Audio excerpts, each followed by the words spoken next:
스데반, 타협하지 않은 사람. 사도행전 7장 51절에서 58절. 목이 곧고 마음과 귀에 할례를 받지 못한 사람들아, 너희도 너희 조상과 같이 항상 성령을 거스르는도다. 너희 조상들이 선지자들 중에 누구를 박해하지 아니하였느냐? 의인이 오시리라 예고한 자들을 그들이 죽였고, 이제 너희는 그 의인을 잡아준 자여 살인한 자가 되나니, 너희는 천사가 전한 율법을 받고도 지키지 아니하였도다 하니라.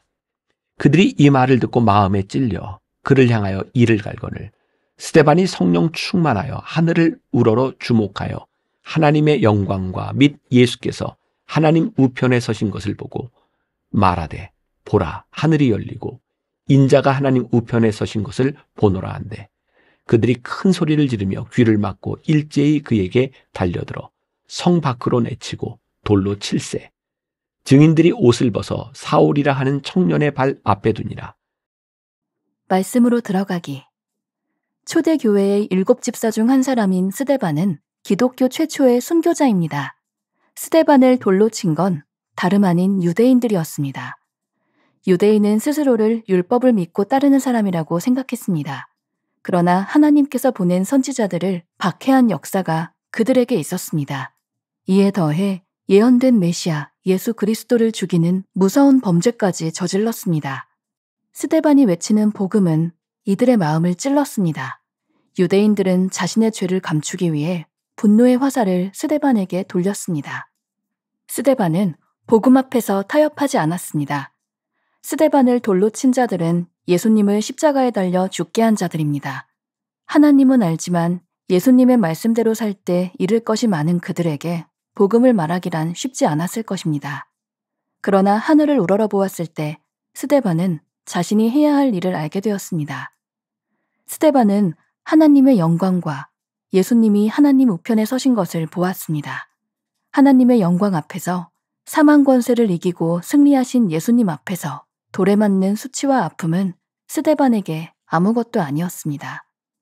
당시 초대교회에는 성령의 역사가 강하게 일어나고 있었습니다. 초대교회 공동체에게 스데반이 돌에 맞아 죽은 일은 돌에 맞았으나 죽지 않고 사는 일보다 더 이해하기 힘든 일이었을 것입니다. 성령께서 스데반을 순교의 자리로 이끌어 가신 이유는 분명히 있었습니다. 스데반의 순교 후 박해를 피해 흩어진 초대교회 교인들은 복음 전파의 사명을 감당했습니다. 그 순교의 자리에는 회심 전의 바울, 사울도 있었습니다.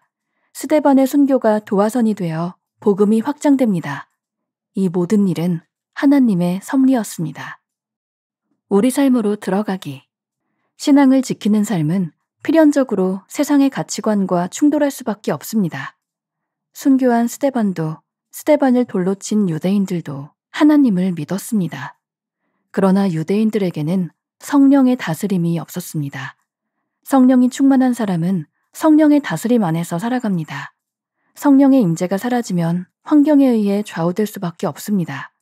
우리가 가진 생각이 하나님께서 주시는 마음인지 아니면 살아온 관습을 지키기 위한 것인지 분별해야 합니다. 사도행전에는 스데반 순교 사건의 인과관계가 분명히 드러나 있습니다. 스데반의 순교 이후 큰 박해가 일어납니다. 그 결과 사도 외에는 다 유대와 사마리아 모든 땅으로 흩어집니다.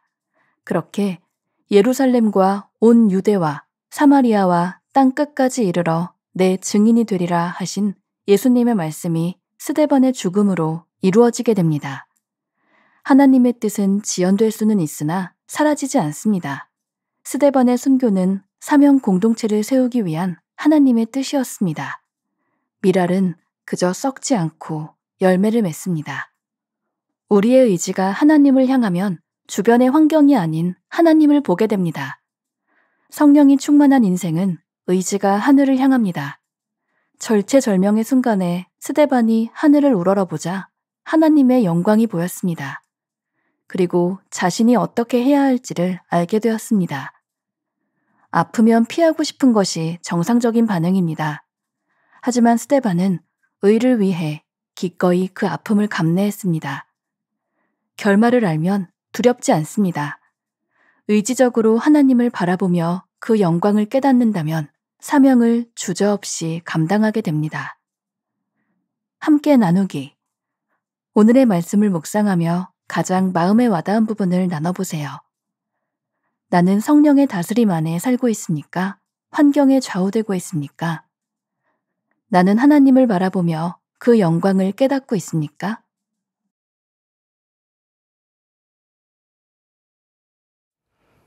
오늘은 벌써 45번째 주간을 맞이하고 있습니다. 계속해서 신약의 인물들을 우리들이 함께 나누고 있죠. 오늘은 그 유명한 스데반에 대한 이야기를 나누어 보려고 합니다.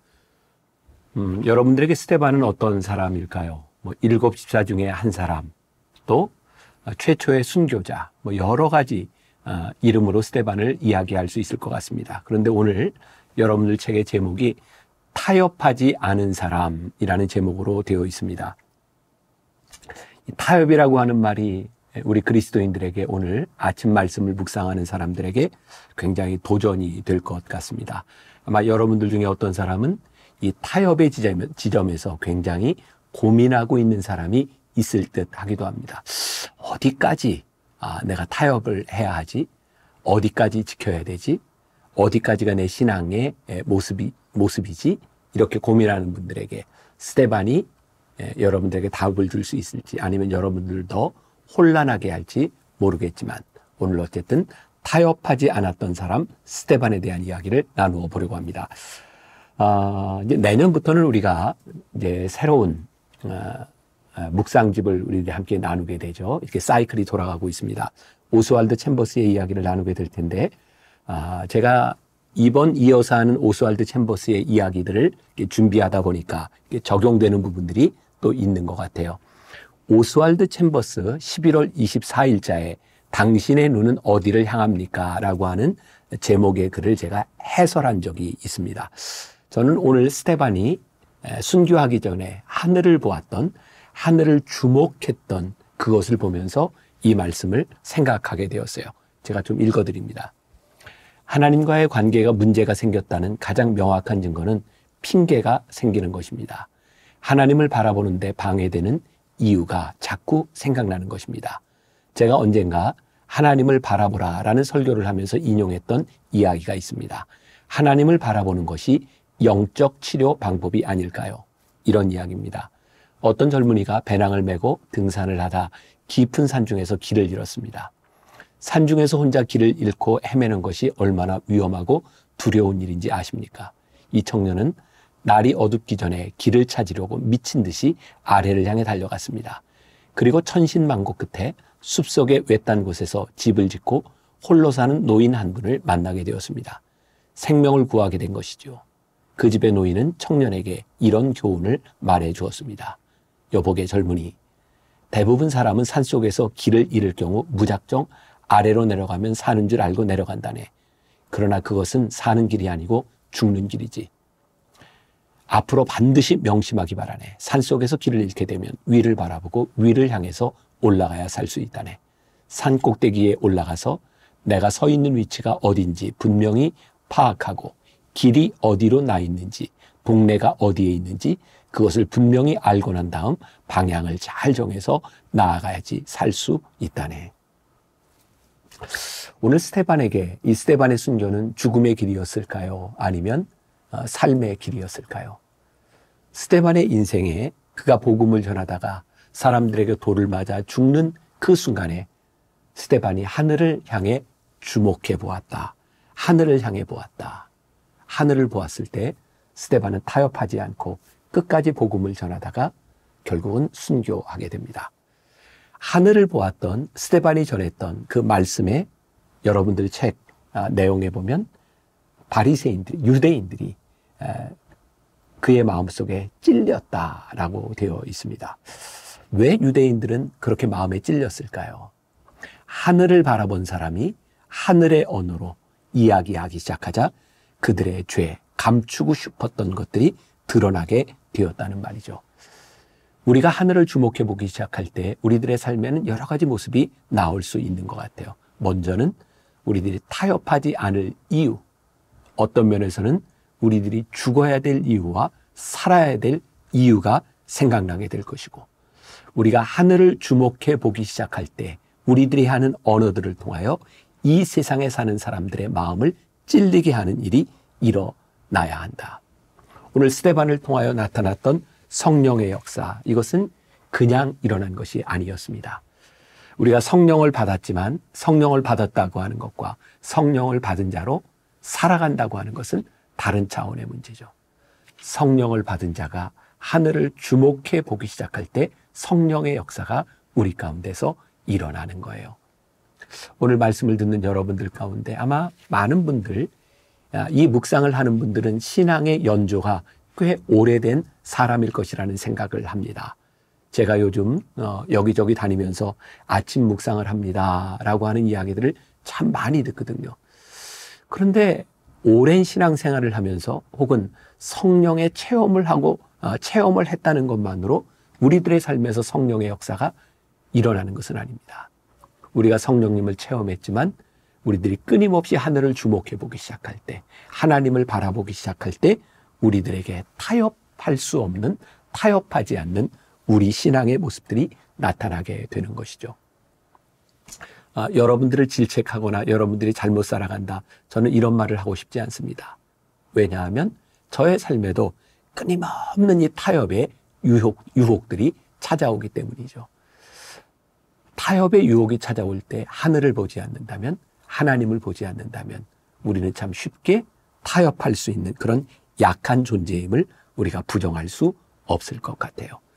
스데반, 하늘을 주목해 보며 끝까지 복음을 전하다 순교했던 첫 번째 순교자 스데반을 통해 우리는 우리들의 삶에 어떤 것을 적용할 수 있을까요?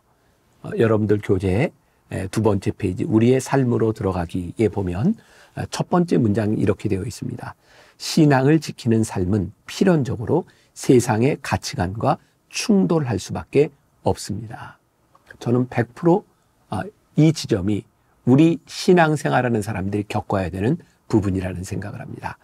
언젠가 꽤 오래된 일이죠. 제가 코스타라고 하는 유학생들을 위한 집회를 인도할 때 그의 주제가 세상을 거스르는 용기였어요.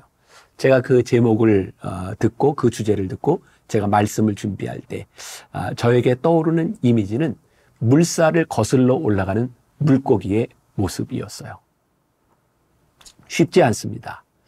물살을 거슬러 올라가서 거기서 산란을 하고 새끼들이 자라나야 지속적으로 물고기들은 번식하고 살아날 수 있습니다. 만일 물고기가 쉬운 것을 따라 물살을 따라 내려간다면 그 물고기들은 이제 대를 잇지 못하고 다 끝나게 될 겁니다.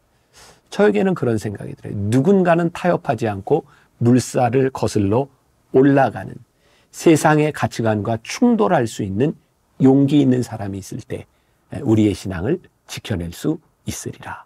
이 말씀이 오늘 또 한 주간 함께 말씀을 나누는 여러분들에게 큰 도전이 될 것 같아요.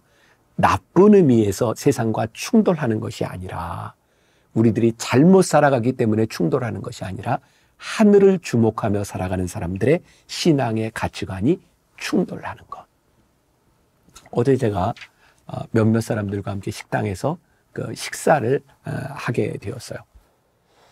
정말 어떻게 사람들이 저럴 수 있을까? 술을 먹으면서 어쩌면 저렇게 시끄럽게, 주변 사람들을 생각하지 않고 저렇게 시끄럽게 술을 먹을 수 있을까? 제가 식사를 하다가 같이 식사를 하는 사람들에게 이런 얘기를 했어요. 저건 좀 식당 주인이 말려야 되는 것이 아니겠습니까? 근데 식당 주인이 전혀 말리지 않아요. 제가 안 되겠다, 나라도 가서 말려야 되겠다. 그랬더니 주변에 있는 사람들이 다 말리는 거예요. 목사님, 그러다 봉변당합니다. 조금만 참으세요. 눈살을 찌푸리게 하는, 우리가 세상과 충돌한다고 하는 것은 저는 이런 의미가 아니라고 생각해요. 그런데 만일 우리가 세상과 타협하지 않는다라고 하는 말 때문에 세상 사람들을 눈살을 찌푸리게 하는 일을 하고 있다고 하면 저는 그것은 세상과 충돌하는, 타협하지 않는 우리와는 다른 개념이라고 생각해요. 세상이 따라오지 못하는 가치 때문에, 세상이 범접할 수 없는 우리 믿음의 가치 때문에 우리들이 세상과 충돌할 수 있는 일이야말로 타협하지 않는 크리스찬의 삶의 모습이 아닐까. 그리고 오늘 스데반을 통하여 우리들이 깨닫게 되는 일이 있어요. 하나님께서 우리로 하여금 이 세상과 충돌하게 만드실 때, 때로는 순교의 자리로 우리를 이끄실 때에는 하나님의 계획이 있다는 거예요. 여러분들 책 우리 삶으로 들어가기 두 번째 문단에 스데반 순교 사건의 인과관계가 분명히 드러난다라고 되어 있어요. 우리가 세상과 타협하지 않을 수 있는 용기는 하나님이 우리들의 삶을 통하여 하나님의 역사를 이루어 가신다는 거예요. 스데반이 순교함을 통하여 예루살렘에 있던 모든 그리스도인들, 그 박해로 인하여 모든 사람들을 다 흩어버리셨어요. 놀랍죠? 그 흩어버린 것을 통하여 하나님께서는 이방의 복음이 전파되도록 사람들을 흩으시고 역사하셨던 것을 보게 됩니다. 기억하십시오. 오늘 하나님께서 우리들에게 타협하지 않는 상황을 만드셨다면 하나님께서는 그 일을 통하여 인과관계, 이 일을 통하여 무언가 만들고 계시다는 사실입니다. 또 오늘 이 스데반의 이야기를 통하여 우리는 어떻게 스데반이 그렇게 평안한 모습으로 순교할 수 있었을까 생각하는데, 오늘 여러분들 책 마지막에 보면 그런 표현이 있어요. 결말을 알면 두렵지 않습니다. 스데반이 순교할 수 있었던 이유, 하늘 보좌에 계신 주님을 바라보았을 때, 그가 그곳에 있을 결말을 보았을 때 그는 끝까지 타협하지 않는 사람이 되었다. 우리 그리스도인들에게 가장 큰 힘이 무엇일까요? 우리는 이미 결말을 알고 살아가는 사람입니다. 하나님과 함께 이 땅 위에 살아가며 부활의 생명을 믿고 살아가는 사람들입니다. 결말을 알면 두렵지 않습니다. 오늘 여러분들의 삶에서 그런 결단, 내가 결말을 알기에 타협하지 않는 그 일이 무엇인지를 명백하게 서로 이야기하고 나누며 승리하는 하루가 되시기를 주님의 이름으로 간절히 축원합니다. 기도하겠습니다. 오늘 스데반을 통하여 우리들에게 주시는 믿음의 용기를 생각합니다. 타협하지 않았던 사람, 세상과 기꺼이 충돌할 수 있었던 사람, 오늘 우리들에게도 그 믿음 주셔서 하늘을 주목해보며 이 땅 위에서 믿음의 사람으로 승리하는 오늘 하루가 주 안에서 승리하는 날이 되게 하여 주옵소서. 예수님의 이름으로 기도했습니다. 아멘.